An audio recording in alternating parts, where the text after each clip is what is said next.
Like where does this stem from? The confidence, the calmness to relax in jiu-jitsu? Is it just doing the rep after rep? Uh, yes, I think first is because I start as a child, and everything that you start as an adult, it's you never be fully relaxed because it's too late. The adult, you will never really release that tension, your body tension. So because when you're learning, you will try to muscle your way into things. The adult will do that because you have power, so you will use. And it's inevitable. That's why every beginner use a lot of power because that's what they have. This like how to have technique, but I have power. So I'm going to use it. Until I can learn. The more I learn, eventually you'll start relaxing a little. But as a child, you see they don't use power because they don't have it.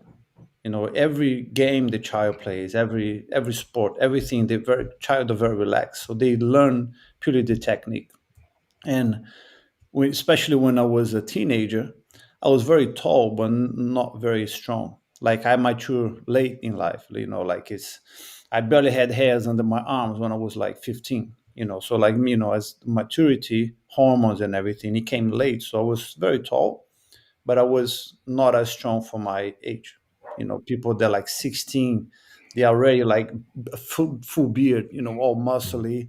I was like, I barely had any beard when I was 16, nothing. So, I'm like that now. I'm 40 and I'm still like that. yeah, little. So my body, it developed late. So I didn't have power to use. And I'm big. So I'm training with guys who are like way stronger than me. So I didn't have the, power to match them. So I think that massively helped develop my technique, massively, because I couldn't match the power, physical power. So, I had to develop my technique. So that massively helped my game, my skills.